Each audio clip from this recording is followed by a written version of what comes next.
Hello, and welcome to today's episode of Comms Business Live, where we'll be looking at how to unlock IoT opportunities.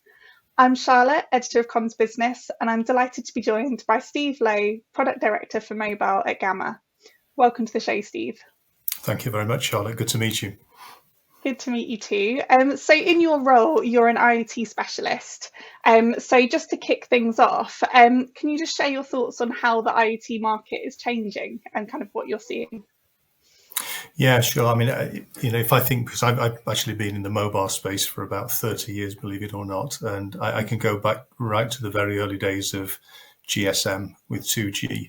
And I can tell you about a plastic chicken that people used to put in freezers in supermarkets which had a sensor in it, which was detecting the temperature of the freezer. And of course, the idea being that if the temperature rose too much, then an alert would be sent by SMS in those days, and someone would know there's a problem with the freezer. So it's been around for a long, long time. But I think what's happening now is really down to the evolution of technology, and the kind of additional scope that opens up for people in terms of being able to solve different business problems. I think what we're seeing now is probably a bit of an inflection point. If we take the number of IoT SIM cards in the market as a proxy for the kind of growth and interest in IoT, I can tell you that in the standard UK business to business mobile market, there are something like 12.8 million SIMs out there in use, and that is growing slightly, but not a huge amount. If you look at the IoT market, then the growth is 12 million SIMs per year. So we're growing as much as the entire B2B mobile market in the UK. So that kind of gives you an indication of the fact that businesses are really embracing IoT now and really looking at it with interest and how it can improve their businesses. Absolutely. And I love that example that you gave right at the start there with kind of having a physical plastic chicken, which I guess is a good way to demonstrate how people have become much more comfortable with these devices, being in buildings they visit, in their own homes even, and in the offices that they work in. Like, you don't need to dress an IoT device up as a chicken for people to be comfortable with it now. They're fully part of everyone's lives. Yeah, exactly.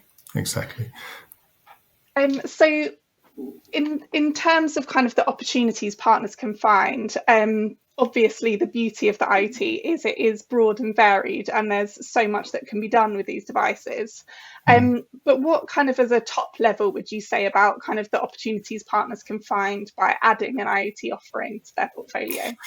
Yeah, I mean, I think the starting point has to be, what's in it for customers, which is really about enhancing their businesses. So if you think about, examples in the marketplace,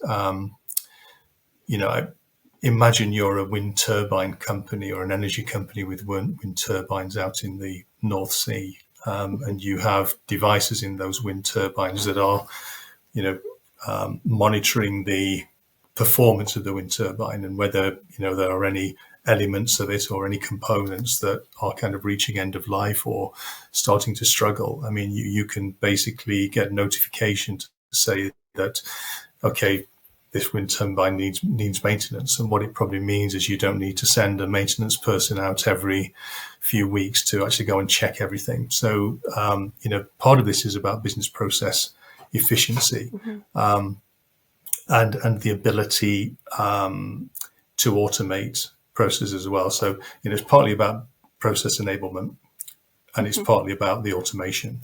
So another example would be, if you look at a horticulture business, the opportunity now is to, rather than have lots of people who are going around watering the plants and weeding them and, kind of trying to work out when they need the next kind of solution of whatever it may be, whatever nutrients it may be. You have sensors in the ground, in the soil, that are checking for all of these things and then feeding back to a central computer, which is then saying, okay, we need to mix up a solution of, so much moisture and then so many nutrients. That solution is created, and it all works by robotics. So what you find is you get a business process efficiency benefit because you no longer need 500 people to work in your horticulture business. But you also get better product because you're getting the right nutrients and the right levels of moisture to those plants at the right time. So yeah, lower cost, improved product, greater sales, greater margin. And I think the inflection point now is that as more and more businesses start to embrace this, we reach a point where actually, can you afford not to do something? Because if you don't, your competitors are, and are you going to suddenly find that you're completely uncompetitive versus the rest of the market? So I think, from a partner's perspective, the demand is there. And the growth that we're seeing in the market in terms of just the number of SIM cards, physical SIM cards that are being sold every year, kind of demonstrates that.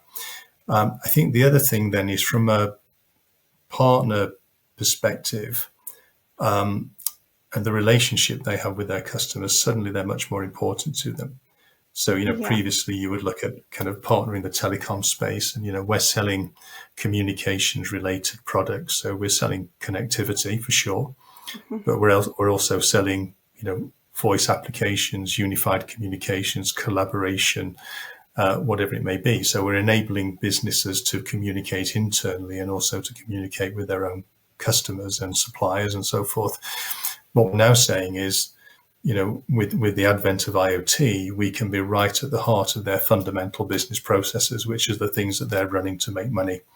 And that makes us, very, very important to customers. It's a real value add. And I think that makes customer relationships much more sticky. Absolutely. And with technology continually becoming more complex, anything that can be done to kind of unify those data sources so that businesses, like you say, can get the best possible information to make the best possible decisions is always a good thing. And that's the other opportunity. Customers will come to us and say, well, help us to innovate. What can you do with technology to help us to innovate? So part of that is being able to advise on the type of connectivity you need. So understanding use cases, understanding what kind of devices you may need, understanding what that means in terms of radio access technologies and other network type features that would help us to kind of curate the connectivity and provide the best solution for the customer. Definitely. And you've obviously mentioned just by kind of default of how the work you do with kind of partners and their customers. But to just dive a bit more directly, what would you say about how Gamma supports partners that want to open the door up to these IoT opportunities? So first of all, it's trying to understand the things we've talked about. So what is it that our partners' customers are looking for? We do have some customers who are very familiar with the IoT space. Some partners who are very familiar with the IoT space. And in their case, really, we're just an option for them. And we're, providing a product that's very well thought through. We understand the business in the same way that they do. And therefore, we've built the products to meet those needs, and they will be quite happy to take us on and incorporate us within their broader solution. But for partners who are just wanting to kind of open the door to IoT and start to kind of test it, look, we've done a lot of the work already, so we understand the market need.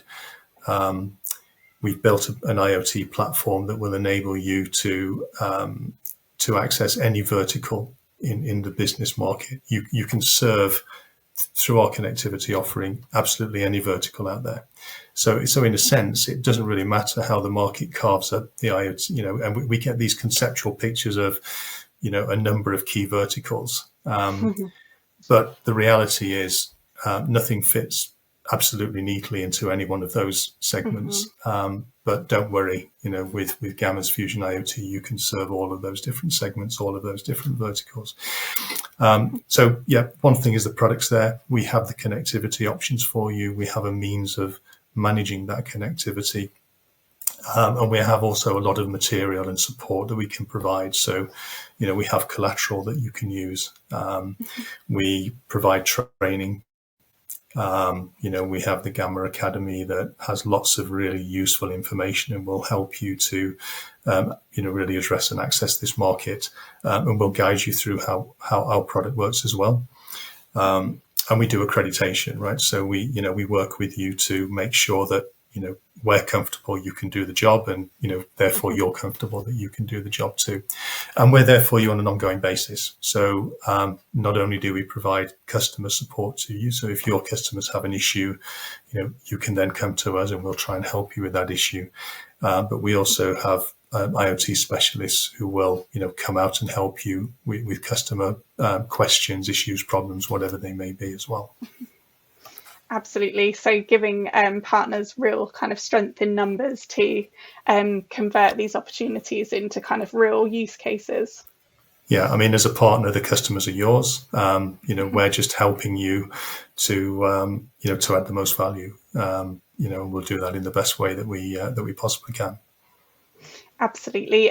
So for anyone that's watching today and who likes what they've heard and kind of wants to think about next steps, what kind of should they do to kind of get started and open up the conversation with you guys?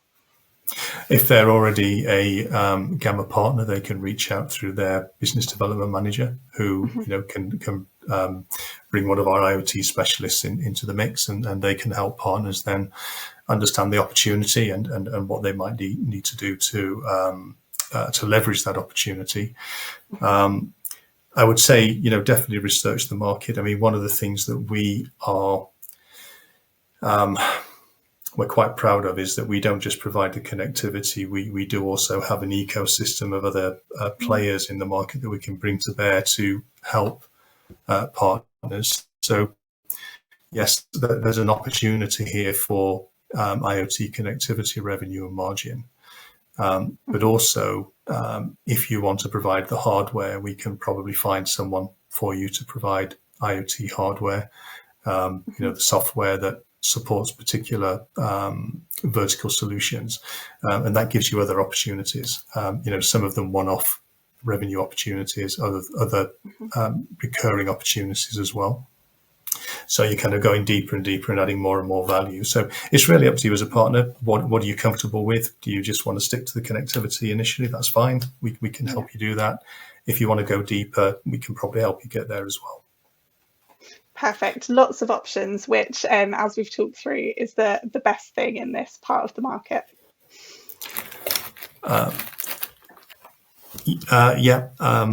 Sorry, I missed that. That question. I was just saying lots of options, which is kind of the best thing in this part of the market where there's not one size fits all. Yeah, no, absolutely. I mean, it's probably just worth me saying a little bit more about Fusion IoT and what exactly it is, and a little bit about our roadmap as well. So I mentioned that we have a connectivity management platform. So what we've done, we have a portal, and we've plugged something like 12 different network operator IoT offerings into the back of that portal. So essentially, we're aggregating the best of what's out there in the market, and this enables us to provide both single network and multi-network access, connectivity access. So what that means is, if you have a SIM that's providing data that it's been transmitted over the air via the connectivity that we provide, it's being ingested and analyzed by a computer somewhere, and then actions are being driven. So, think about the use case of, the wind turbine that I mentioned. Data is being analyzed and then an action is triggered. Someone gets a notification, better go out and check this wind turbine. Then you may have different priorities for that than someone who has a SIM in a truck that's providing tracking information. So where is your asset? Where is your container that you're delivering? So in one case, you may have something that needs to be absolutely resilient, and you always need to be connected. in the other case, it might not matter if you lose connectivity for 10 minutes because a local cell site is down. So a multi-network SIM will enable you to have that additional resilience, and we just connect to the strongest signal. Or we can provide a combination of the two, both single and multi-network. So we have something like 10 or 11 different network options. In the UK, initially, we're only using 4 because we can cover off all the use cases that we have and all the kind of requirements in terms of network features and capability with those 4 networks. So there's no point in confusing people by offering too much. But what it means is, we will always take care of ensuring that the right connectivity options are there, and then based on customer requirements of, the device requirement, what kind of radio technology you need, what kind of resilience you need, where is the device located, and do you have coverage based on quality and cost type requirements.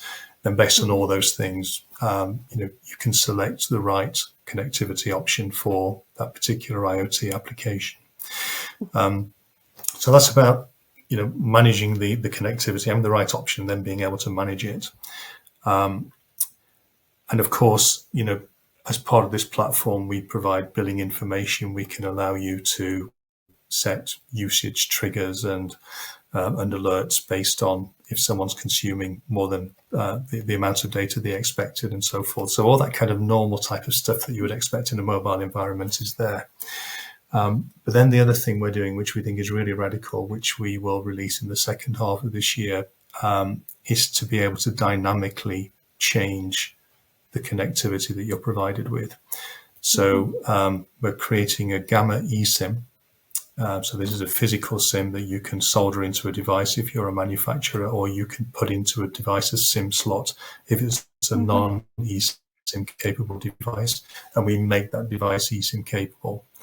You'll have your initial connectivity on there, but if over time you need to change that connectivity, we can change it for you you can change it using the platform.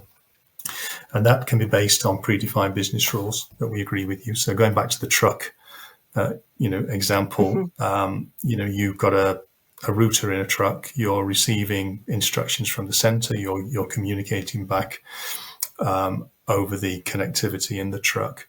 And it may be you're leaving the UK, you go through the Channel Tunnel, and in France, there's actually a better network option for the connectivity that you have in France. So we will receive a location update to say that you're now in France, and we can trigger a download of an appropriate profile onto the SIM and switch the coverage over dynamically in real time. I've tested this myself and it works. And within 5 seconds of leaving the Channel Tunnel, I had a new profile on the device. It was amazing. So, this is what we're trying to do. It's about providing the right connectivity options, but then being able to dynamically change them as circumstances change going forward.